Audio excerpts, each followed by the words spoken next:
캐시 하나가 어디 있을까? 선생님.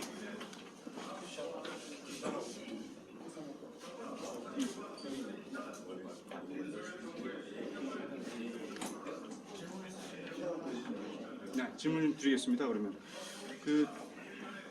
여러 말씀해 주셨는데 아까 이제 다섯 분이 이제 다 한 몸이다 이렇게 근데 이거를 이상가족으로 하면 안 된다 이렇게 말씀하시지 않습니까? 근데 어제 최영두 의원이 이제 라디오도 그렇고 이제 본회의에서 대정부 질문에서 한 얘기가 있는데, 그러니까 자유시 참변 때 홍범도 장군 부대는 이제 무장해제 요구에 자발적으로 응했고 다른 이제 장군들은 응하지 않아서 그 부분에 대해서 이제 서로 입장이 다른 선택을 했는데 소련군의 요구에 응한 이제 홍범도 장군을 어떻게 육사의 사표로 삼을 수가 있느냐라는 게 논란의 핵심이라고 그렇게 주장을 했거든요. 근데 그 부분에 대해서 어떻게 보시는지. 자유시 사변에서 홍범도 장군이 우리 국민군을 해쳤다, 무장해제에 참여했다 이런 거를 구분하는 것은 매우 사실을 제대로 알고 있지 못한 거예요.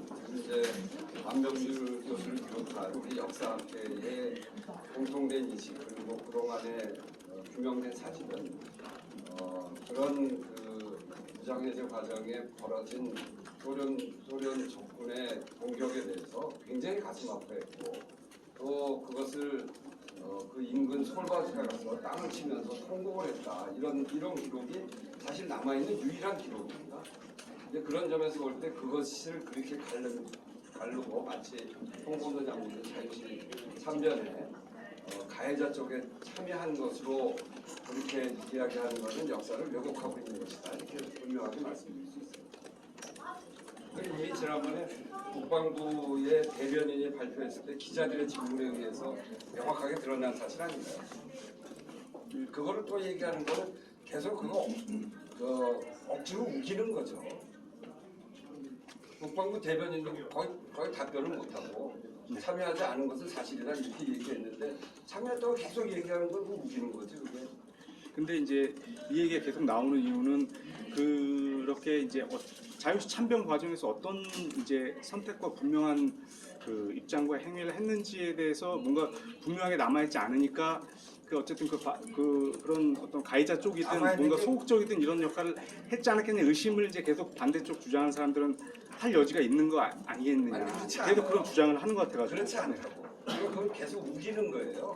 그런 것을 사실이냐 우기는 건데 그 6개월 후에 홍범도 장군을 비롯한 여러 장군들이 그러니까 국제공산당 코미테론에 그 진상을 밝히고 책임자 처벌하라라고 하는 문서를 보내는데 거기에 서명을 했어요. 그러니까 전혀 사실이 아닌 거죠. 다른 기자분들 질문 받겠습니다. 이건 좀 부언 설명입니다. 그 당시에 청산리 전투에서 어찌 보면 대승이라기보다는 그 5,000명 이상의 유괴사단 일본의 정예군을 우리의 유격군이 지지 않고 그 싸움에서 결국 버텨내면서 결국에는 이겼다라고 하지만 그 이후에 일본 유괴사단이 장장님의 2달 허락을 받은 토벌 목적을 가지고 다시 반격을 가해 왔을 때 그때 홍범도 장군의 부대는 퇴각할 수밖에 없었고 상당히 많은 피해가 있었고 더더군다나 그 지역의 대한민국인 국민들은 몰살당하는 그런 참변이 1차 참변이 있었던 것이죠. 물론 그건 일본 제국주의에 의한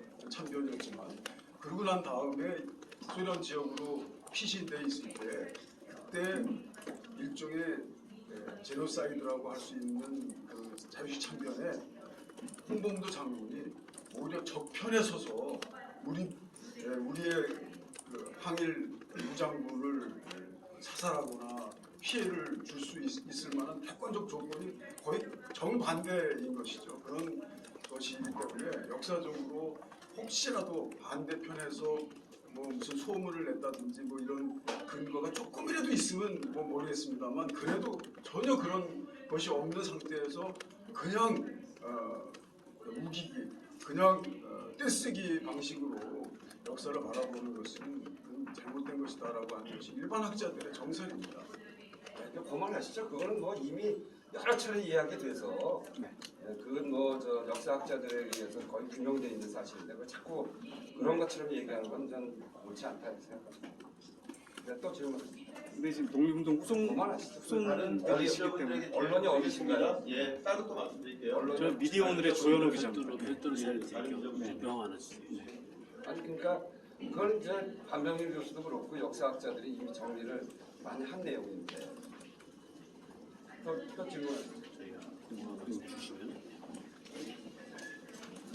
그러니까 국방부에서 주장한 내용이 있어서 그 부분에 대해서 이제 그 다시 한번 재차 이제 말씀을 좀 드리는 거예요. 그래서 그 부분에 대해 입장을 여쭤봤으면 하는 거고, 그러니까 국방부에서 그때 자료에서도 그렇고 계속 주장하고 있는 것은 그때 자유시 참변 이후에 그 상황을 레닌에게 보고하기 위해서 이제 소련에 들어갔고 또 거기서 재판위원을 했다. 이제 이런 거를 가지고 이제 그 참변에 마치 이제 그 소련군 입장에 서 있는 것처럼 이제 국방부를 이렇게 보고 그것이 논란이라고 주장을 하는데 어떻게 보시는지. 국방부에서는 뭐라고 그러냐면요.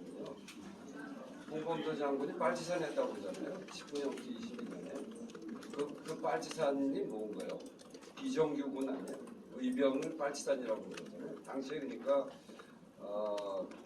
그 군대 해산부터 해가지고 그 이후에 의병 전쟁에 참여했던 그 많은 분들이 그거를 영어로 하면 파르티잔이고 그게 러시아로 하면 파르티산 이렇게 되는 건데 그걸 빨치산이라고 하잖아요.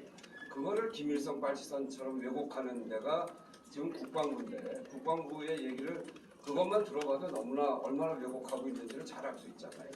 그리고 지금 말씀하신 그 부분에 대해서는 이미 여러 차례 규명이 되어 있는 상황이기 때문에 그것에 대해서는 반병률 교수를 비롯한 여러 역사학자들을 주류 역사학자들한테 물어보시는 게 더 나을 것 같습니다. 제가 간단하게 부연 설명 드리는데요. 저희 신흥무학 기자문사학교 사무국장 강학진입니다. 관련한 것 때문에 저희가 긴급 학술 토론회를 갔습니다. 기자회견문에도 밝혔는데 9월 15일 오전 10시 국회 제3간담회의실에서요. 9월 15일 금요일 오전 10시 국회의원회관 제3간담회의실에서 이 5분의 관련 전문가들이 오십니다. 홍범도 관련해서는 반병률, 이회영 관련해서는 왕현종 교수, 그 지청청 관련해서는 유준식 박사, 그다음에 이범석 관련해서는 황민호 교수, 그다음에 김저진 관련해서는 박환 교수님, 각 5분의 최고 전문가분들이 광복군 창설일이 9월 15일인데 마침 일요일이기 때문에 이틀 앞서서 광복군 창설일을 즈음한 9월 15일에 9월 17일 일요일이기 때문에 9월 15일 금요일 10시에 진행하는데 그때 꼭 좀 와주시면 말씀하시는 질문에 대해서 저희가 다 충분히 학자분들이 답변해 드릴 것으로 기대합니다. 네, 다른 분들, 기자분들 질문 없으시면 마칠까요? 네, 감사합니다. 또 있습니다. 네, 네. 그러면 따로 하시면 질문이 있는데 왜 그만하고 합니까? 뒤에 계시니까 뒤에. 다른 데서 하세요. 다른 데 하겠습니다. 그러면 뒤에 한 분만 더 기자분 질문 받겠습니다. 아니. 아닙니까? 네. 그럼 마칠까요? 네. 네, 질문 감사합니다. 있습니다. 그럼 따로 하세요. 나와서 하겠습니다. 나가시면 저기 나와서 나와서 나와서 하시죠. 나와서 하시죠. 네.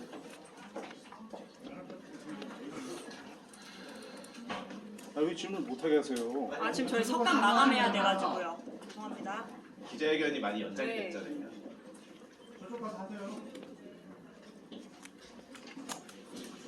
자, 나가시죠.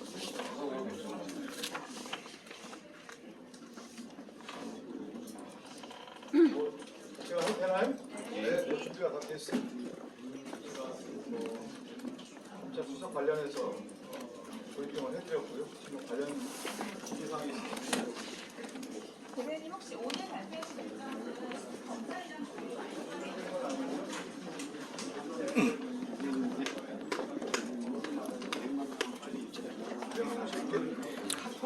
그런 요구가 많아서 긴급하게 명함 2개가 나오고 제가 명함 2개인데 오늘 요걸 왔거든요. 네, 두 개 다 네네네. 9월 15일 날 합니다. 10시에. 그 반박하는 제가 토론을 준비하니까 그때 좀 오시면 꼭 좀 주시겠습니다.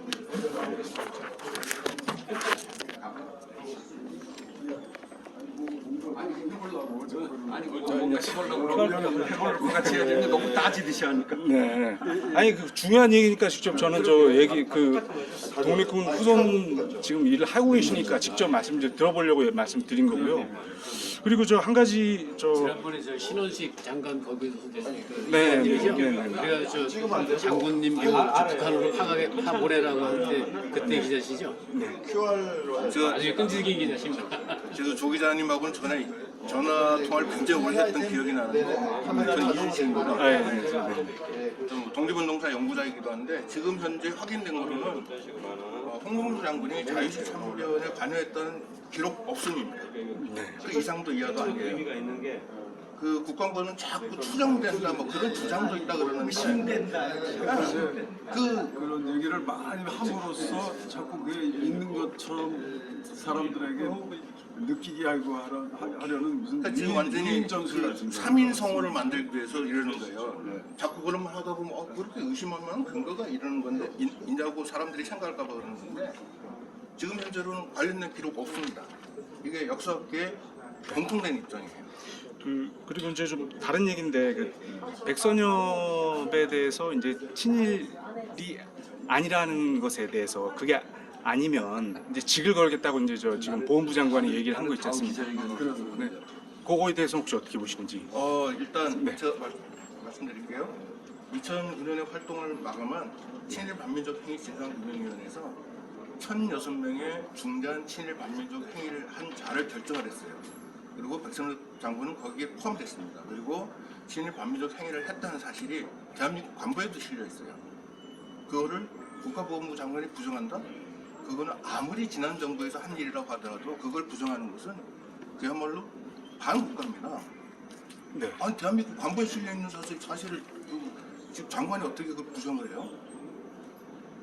국가기구에서 특별법에 의해서 출범한 국가기구에서 친일 반민족 행위를 했다고 하는데 결정했는데 그 사실을 그 전문가도 아닌 국가보훈부 장관이 얼마나 백선엽 장관에 대해서 공부를 했는지 모르지만 어떻게 친일 행위를 한 적이 없다고 단언을 해요? 말도 안 되는 얘기죠.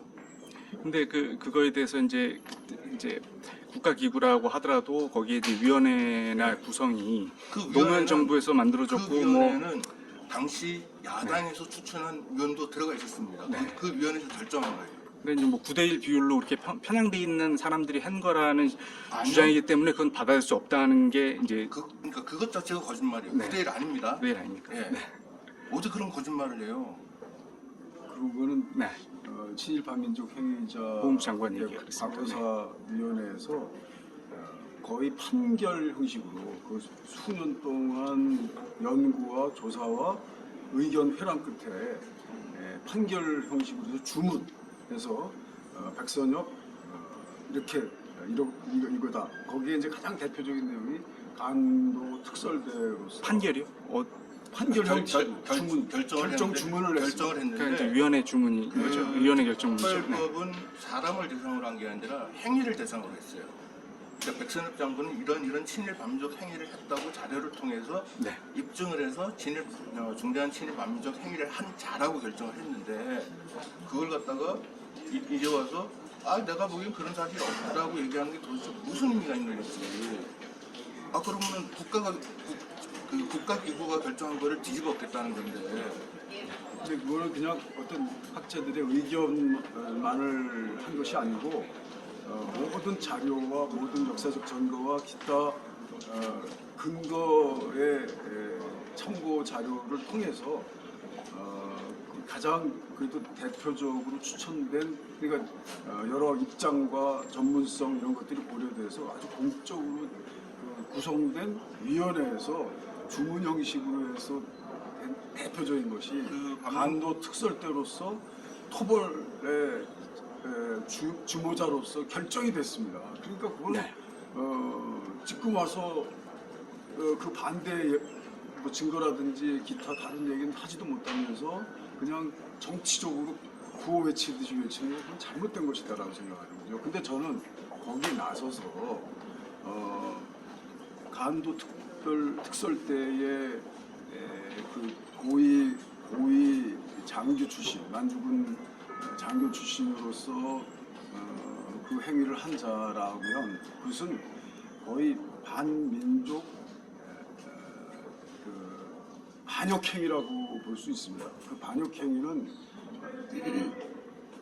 국가 반역행위의 경우에는 그 전쟁이라고 인정되는 경우에는 그거는 전범으로서 처벌을 받아 마땅하는 것이고 그것은 시효가 사실은 없습니다. 그런데 우리는 국제법적으로 이게 전범으로 인정되지 못하고 있지만 그러나 우리나라 내에서 이미 대일 항전 선언을 한 이후였고 또 그 광복군이 일본과 전투를 한 그런 그 전쟁의 형태를 띄었기 때문에 저는 그 간도 특설대에서 토벌 행위를 한 그 행위는 국가 반역 행위라고 봐도 옳다. 근데 그런 내용 전체를 전범 재판 방식으로 해서 재판을 휘부해야만 된다. 저는 그렇게 생각합니다. 그래서 그 역사의 재판이 과거에 독일 뉘른베르크에서 이루어졌듯이 우리도 그런 재판이 일어나야지 이런 터무니없는 그 주장을 정치적 구호를 떳떳하게 그렇게 버젓하게 이제 주장을 못하게 하는 것이 앞으로 미래의 우리 대한민국을 위해서도 옳은 것이다 이렇게 생각을 합니다. 그 반민특위 명단에도 없었다고 뭐 그 근거도 되더라고요. 백선엽이 반민특위 명단에도 없었다. 박민식 장관 얘기는 반민특위 그때 600~700명의 그 친일 반민족 행위자 명단에 그때 당시에도 그러니까 이제 백선엽은 없었다라는 이제 그런 근거로 백선엽을 반민족 친일 그 반민족 행위자로 예로 든 것이 이제 잘못이다라는 그런 주장인 거죠. 반민특위의 맞는 주장입니다. 그 내용들이 대부분 좀 불철저하게 이루어졌던 것도 그렇죠. 있었고 네. 그리고 그때 당시에 결국 나중에는 미군정 내에서 그것이 수포로 돌아가게 됐던 아픈 역사를 저희들이 가지고 있지 않습니까? 그런데 그것을 바탕으로 해서 지난 정부의 과거사위원회에서 반민족 처벌 이 진상규명법에 의해서 더 견고하게 더 공정한 추천 구조를 통해서 반민족 친일 반민족 행위자를 판단하고 결정을 했습니다. 근데 그것을 가지고 대체적인 얘기를 하는 것은 옳지 않다고 생각합니다. 그런 내용들 CCTV를 정말 공개된 재판을 통해서 그 뉘른베르크 재판과 같은 그런 재판을 하는 것이 왜 그걸 아직 못하고 있는가 제가 참 가슴이 아픕니다. 그러니까 이제 일제에서의 어떤 그런 군의 독립군 토벌 같은 그런 이제 반역 행위까지 한 거에 대해서는 뭔가 이제 더 또 규명을 더 철저하게 해야 된다. 책임감을 좀 더 물어야 돼. 이미 죽었는데. 다 죽은 다음에도 합니다. 죽은 다음에도 해야 역사 되는 재판으로서 전범의 반역 행위의 경우에는 네. 그 본인의 삶과 죽음 관계없이 역사적 증언을 토대로 역사 재판을 하는 것이 일반화되어 있습니다. 근데 그렇게 하면 너무 가혹한 부관 참시 아니냐. 죽은 상태에서 지금 이제 홍범도 장관한테 하듯이 똑같이 이제 그렇게 친일 행위자에 대해서도 이미 다 죽은 사람까지 이렇게 해야 되느냐라는 이런 반론도 그쪽 사람들은 하지 않을까 싶은데 어떻게 보시죠? 그건 어떻게 생각하십니까? 홍범도 재판 같은 그런 터무니없는 주장이 나와서 우리에게 참 아연실색하게 만드는 일들을 그냥 정치적 구호와 주장 방식으로 해서 일어나니까 그것들을 방지하기 위해서라도 아주 철저한 역사적 재판 증언을 하는데 거기에는 시효도 없고 삶과 죽음도 없고 역사적 사실에 대한 그 사람과 관련된 재판을 그 죽거나 살거나 죽은 그 사실에 대해서 전범 재판을 하는 것은 그것은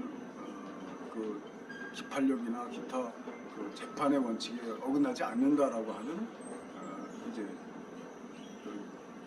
니른베르크뿐 아니고 여러 그 전범 재판에 이루어진 것도 있기 때문에 뭐 그런 정도의 세계화되어 이미 규범화되어 있는 재판의 방식을 우리가 왜 못 취하느냐.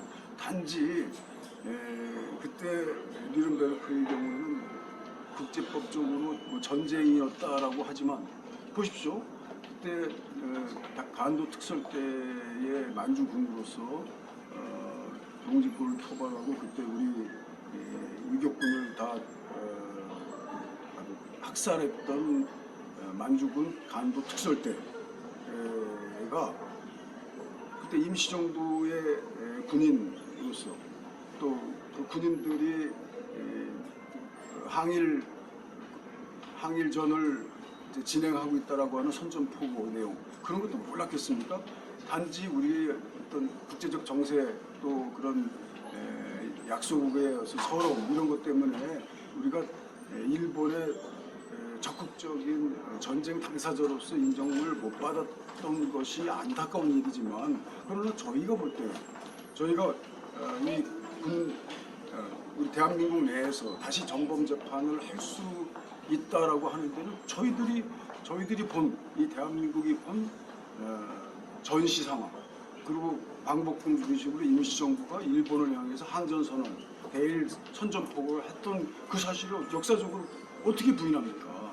그 사실이 있기 때문에 전 세계적으로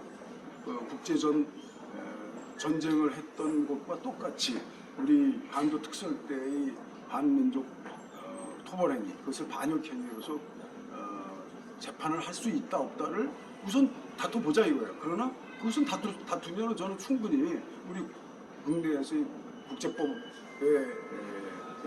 내용들이 그 당시에는 우리의 전쟁 선전포고가 인정되지 못했다 하더라도 지금 보면 그거 다 선전포고 아니겠습니까? 선전포고가 인정된다면 지금 우리는 과거 시효 없는 역사를 다시 전범 재판으로 하는 데 있어서 충분히 가능하다. 재판이 가능하다. 그래서 거기서 정말 사기의 많은 역사적 진실을 가지고 있는 사람들이 더 이상 사라지기 전에 전범 재판을 통해서 그때 당시 간도 특설 때의 토벌 행위,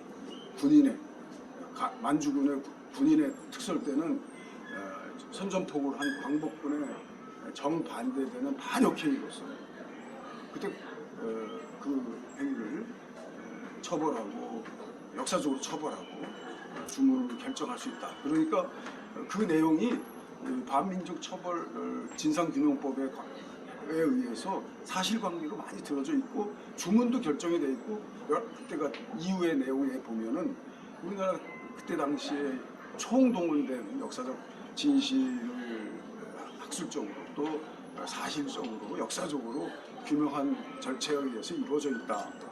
그것들을 하면은 저는 이미 그 재판을 하기 위한 여러 가지 중간관계, 사실관계, 규명관계 뭐 이런 것들은 상당 부분 집적이 돼 있다. 그렇게 보는 것이죠. 그러니까 그걸 지금 요구를 그러면 하고 계시는 건가요?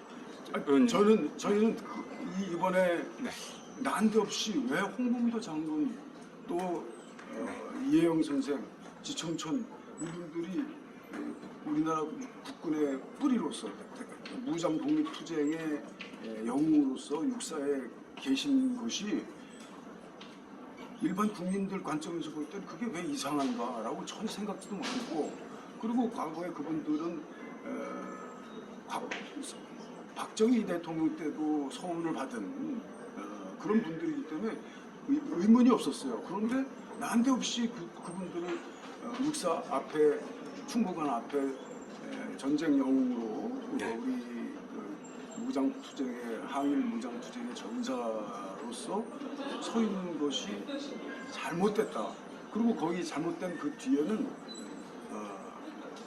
그 백선엽 같은 분을 그 자리에 세우려고 하는 아주 상당한 분명한 목적을 가지고 한 행위였다라는 것이 내용이 나왔습니다. 물론 그에 관해서 상당한 그 반대 의견이 있자 살짝 그 내용을 감추긴 했습니다만 초기에 굉장히 강력하게 백선엽 장군이 그 자리에 있어야 된다라고 하는 입장들이 개진되지 않았습니까? 근데 백선엽 장군은 어떤 사람이냐?